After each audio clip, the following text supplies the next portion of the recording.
Nunca he sido una mujer de andar con la falda cerrada y la cabeza agachada. Me llamo Alma, tengo 26 años y nací en un pueblito cerca de Guadalajara, donde todos se conocen y la religión se vive con una mezcla de devoción y chisme. Desde joven me decían la descarada, la que va directo al infierno, y quizá no les faltaba razón. Siempre me gustó provocar, tacones en calles de piedra, escotes en domingo, risitas donde deberían haber suspiros. No era rebeldía, era fuego. Mi madre, doña Candelaria, es de esas señoras que le rezan a la Virgen hasta para encontrar las llaves. Catequista del pueblo, mujer de mantilla y rosario, se desvivía por salvar mi alma a punta de rezos, velas y chantaje emocional. Cuando una tarde me vio bajarme de la camioneta del regidor, un hombre casado que juraba solo darme aventón, explotó. Me obligó a prometerle que la acompañaría a la misa del Padre Nuevo que había llegado desde la capital. Me negué 3 veces, como Pedro, pero al final fui. Por puro juego. Y claro, no iba a ir vestida como una monjita. Me puse un vestido de lino beige pegado a la cintura, sin mangas y con un escote apenas sugerente, de esos que parecen inocentes pero no lo son. Tacones finos de tiras doradas, perfume de gardenia y labios pintados de rojo coral. Sabía que iba a ser mirada. Sabía que no iban a rezar por mí, sino por aguantar las ganas. La parroquia estaba repleta. Olía a incienso y sudor de pueblo. Y fue ahí donde lo vi. El padre Julián. No era el típico sacerdote viejo y encorvado. Tendría unos 40, piel trigueña, cabello negro peinado con elegancia y unos ojos verdes que brillaban incluso en el altar. Hablaba con calma, pero cada palabra que decía parecía acariciarte los oídos. No sé qué dijo al principio. Solo recuerdo su voz. Y como sus ojos al verme entrar, tardaron medio segundo más de lo debido en volver a la homilía. Medio segundo. Suficiente para mí. Durante la misa hablaba de tentación y salvación, y yo cruzaba las piernas con lentitud calculada. Fingía que me acomodaba el pelo y dejaba al descubierto un hombro. Él desviaba la mirada, pero su mandíbula se tensaba. Al final de la misa pasó saludando a los fieles. Cuando se acercó a mí, le ofrecí la mano y una sonrisa ladeada. Buenas noches, padre. Muy bonita su misa, dije bajito, dejando que mi perfume flotara entre los dos. Gracias, hija, respondió, pero su mirada se quedó clavada un segundo más de lo permitido en el nacimiento de mis pechos. Entonces supe que el juego había comenzado. Volví el siguiente domingo. Y el otro. Ya no era por mi madre. Era por él. Por esa tensión que se respiraba entre miradas y palabras santas. Me sentaba en primera fila. Me confesaba sin necesidad de pecados. Me ofrecía a leer los salmos con voz suave. Me acercaba al altar con pasos lentos y medidos. Una tarde al salir de misa, me topé con él en el patio trasero donde nadie más pasaba. Llevaba aún la sotana, pero el cuello abierto por el calor. ¿Cómo estás, Alma? Me dijo con una sonrisa cordial. ¿Con sed, padre, y usted? También, aunque no sé bien de qué. Tal vez de algo que no se dice en misa. Él rió nervioso. Pero no se alejó. Ese día no pasó nada. Solo nos miramos. Pero la forma en que lo hicimos fue más íntima que cualquier contacto físico. Y supe que regresaría. Que buscaría la manera de estar cerca de mí. Que aunque sus labios dijeran pecado, su cuerpo estaba empezando a decir sí. A partir de ese encuentro todo cambió. No sé si fue el modo en que me miró aquella tarde o cómo dijo mi nombre con esa voz que parecía hecha para decir secretos. Pero empecé a aparecer más seguido por la parroquia, incluso entre semana. Decía que quería ayudar, ser útil a la comunidad. A mi madre se le llenaban los ojos de orgullo. Mi hija tan entregada ahora, le decía a las vecinas. Si supiera. Yo llegaba por las tardes, cuando el sol se empezaba a poner, y el templo se quedaba casi vacío. Usaba ropa sencilla pero justa, una blusa blanca que dejaba ver el contorno del sujetador si la luz pegaba de lado, jeans ajustados, a veces sandalias con un brillito discreto. Nada vulgar. Solo lo justo para que él tuviera que tragar saliva. Buenas tardes, padre, decía yo al entrar a la sacristía con una sonrisa que apenas se notaba pero que decía todo. Alma, bienvenida. ¿Vienes a arreglar las flores? Lo que usted necesite, respondía. Y lo miraba directo a los ojos, como si estuviera confesándome sin palabras.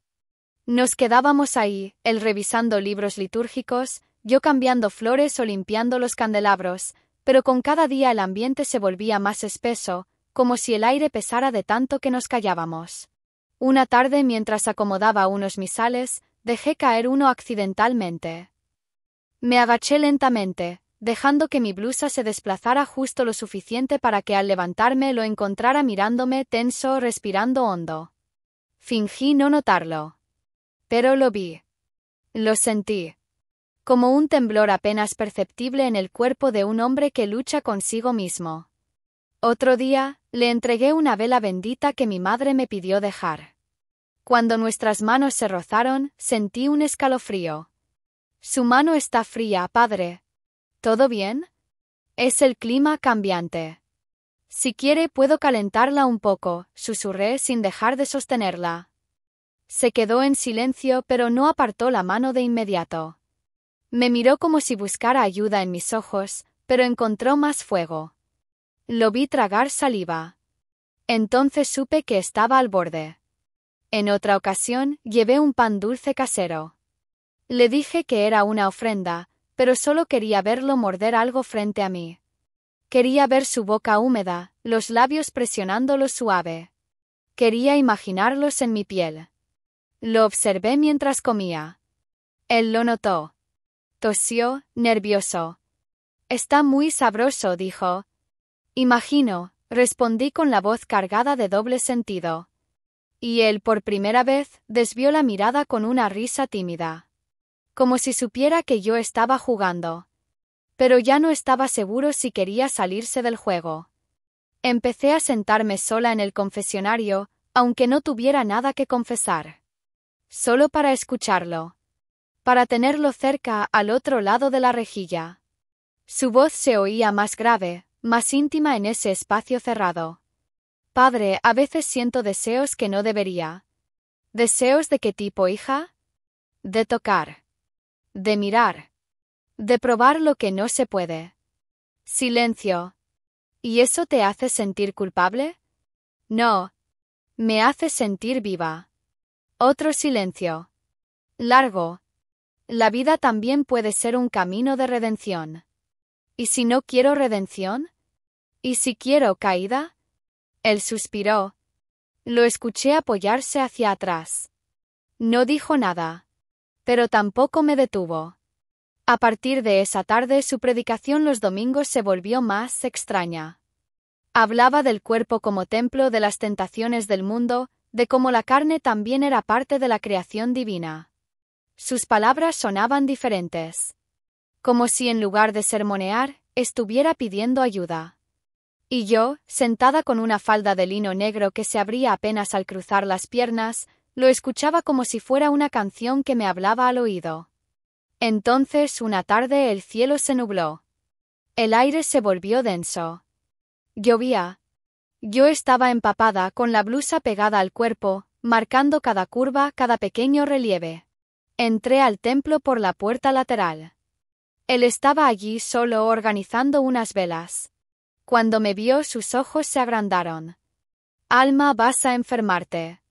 Puede secarme si quiere. Dio un paso atrás. Pero no habló. Me acerqué lenta. Estábamos solos. El silencio del templo lo cubría todo como una sábana. Padre, ¿nunca ha pensado que algunas tentaciones son solo pruebas para ver si aún sentimos algo? Su respiración se hizo más pesada. Quise tocarlo. Y lo hice. Con suavidad. Una caricia mínima en su brazo. Pero fue suficiente para que sus manos temblaran. No dije más. Me fui, dejando un rastro de agua en el suelo. Pero él no se movió. Esa noche, sabía que no dormimos ninguno de los dos. Después de aquella tarde lluviosa, algo cambió. Él lo supo. Yo también. Durante las misas el padre Julián ya no me miraba. No directamente. Evitaba mis ojos con la precisión de quien ha visto el abismo y sabe que si lo mira otra vez cae. A veces desviaba el rostro hacia un lado cuando yo llegaba con mis vestidos ceñidos y pasos lentos que resonaban en el suelo de piedra como un tambor de guerra. Las vecinas cuchicheaban: «Ay, la hija de doña Candelaria ya no se pierde una misa, ¿será que por fin encontró la fe?».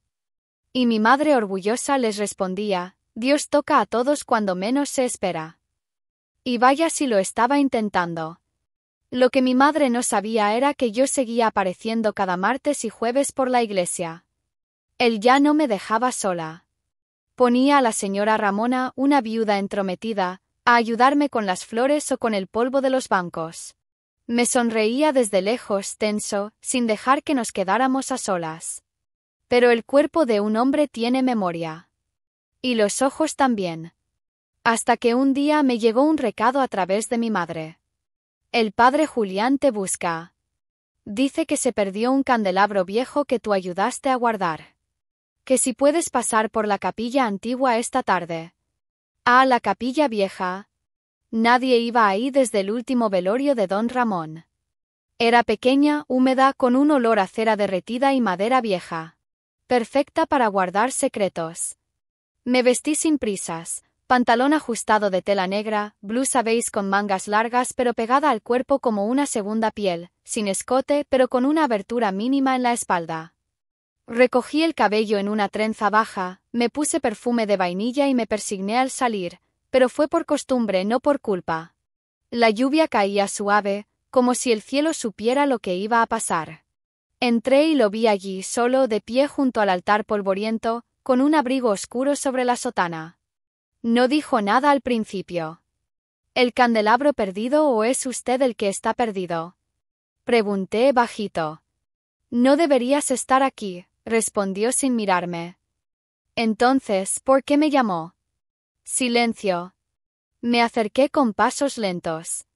En esa oscuridad tenue, solo una vela iluminaba el espacio. Su sombra se proyectaba en la pared como la de un gigante atrapado. Padre, a veces el alma no quiere redención, quiere tocar. Él seguía quieto. Así que fui yo quien cerró la distancia. Puse una mano en su pecho. Estaba caliente, vibrante, como si su corazón golpeara contra mis dedos. No dijo nada. Pero no retrocedió. La otra mano fue a su cintura, al borde del abrigo. Lo toqué con reverencia, como si abriera un relicario. Sentí que temblaba. No por frío.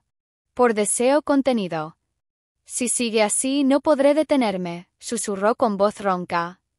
Entonces no se detenga. Me sujetó la muñeca pero no con fuerza. No era un gesto para alejarme, era para no soltarse. Lo miré, y en esos ojos ya no había sermón. Había hambre. Deslicé mis dedos por su costado lentamente, apenas tocando la tela. Su pecho subía y bajaba con dificultad. ¿Esto es pecado si lo hacemos sin quitar la ropa? Todo en mí dice que sí. Pero nada en mí quiere decir no. Nos quedamos así. No hubo besos aún. Ni caricias explícitas. Solo respiración agitada, cuerpos a centímetros, la tensión más densa que el incienso de Semana Santa. Lo que pasó fue lento. Una danza de gestos pequeños pero cargados. Él me tocó el rostro con la punta de los dedos, como si temiera que me desvaneciera. Yo llevé su mano a mi cuello. Y la dejé ahí. Guié sus dedos por mi clavícula sobre la tela. Él cerró los ojos. En ese instante algo cambió. Ya no éramos pecadora y sacerdote. Éramos dos seres atrapados entre deber y deseo. Entre lo que la Iglesia dicta y lo que la piel suplica. Antes de irme, él me detuvo con un susurro. No podemos seguir, Alma. Pero vamos a seguir. Él no respondió. Solo me miró como si esa certeza le doliera. Como si supiera que ya no había confesión que limpiara lo que acabábamos de comenzar. Después de la noche en la capilla, no nos hablamos durante varios días. Él evitaba cruzar miradas. En las misas su tono era más rígido, casi tembloroso. Sus homilías se volvieron obsesivas con el tema del cuerpo, la culpa y la salvación. Se notaba que cada palabra era una batalla. Yo, en cambio, iba cada vez más provocadora pero no vulgar. Jugaba con el límite. Llevaba blusas sin mangas, faldas largas con abertura en la pierna, collares que colgaban justo sobre mi escote. Los tacones hacían eco por la nave central como si anunciaran la llegada de una herejía con perfume floral. Un domingo, durante el ofertorio, me acerqué al altar con paso lento, llevando la cesta de donativos. Al entregársela, nuestras manos se tocaron. El contacto fue mínimo, pero suficiente para que un suspiro se escapara de él. Alguien tosió en el fondo. Él desvió la mirada de inmediato. Pero yo ya sabía, el deseo seguía ahí, latiendo bajo la sotana. Esa misma noche, mientras me quitaba los tacones en mi habitación, mi madre llegó con cara de mensaje celestial. Hija, el padre Julián pidió que te acerques mañana a la casa parroquial.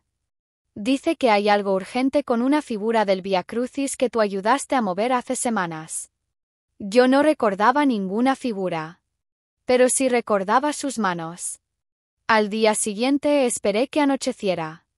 Me puse un vestido sencillo pero ajustado. Color vino de tirantes finos, espalda descubierta. Sin sujetador. Sandalias planas. Cabello suelto húmedo recién lavado. Sin perfume, solo el aroma de mi piel limpia.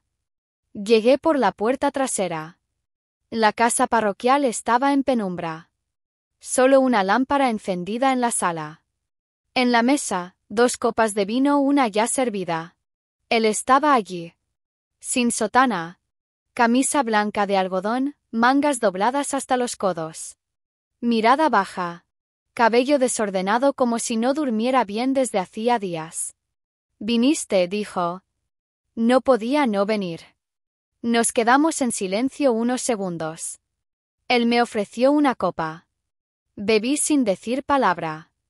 El vino era suave, dulce. Como la noche. Me acerqué. Él no retrocedió. «Esto es una locura», susurró.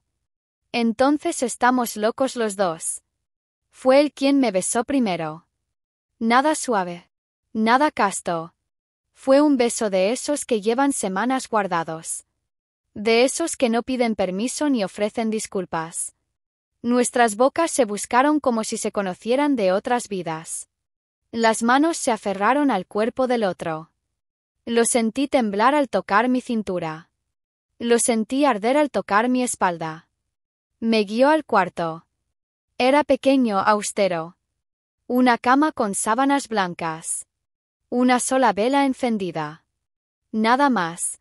¿Aquí duermes? Aquí intento dormir, respondió. Nos quedamos frente a frente. Él deslizó los dedos por mis hombros, bajando lentamente los tirantes del vestido. Lo dejó caer hasta mi cintura. Mis pechos quedaron al descubierto, suaves bajo la luz temblorosa de la vela. «Estás temblando», susurré. «Y tú estás mojada», respondió con un hilo de voz como si confesara el último de sus pecados. Sus manos bajaron por mi vientre con lentitud. Sobre la tela. Con respeto pero con hambre. Como quien por fin se permite tocar el objeto de su deseo.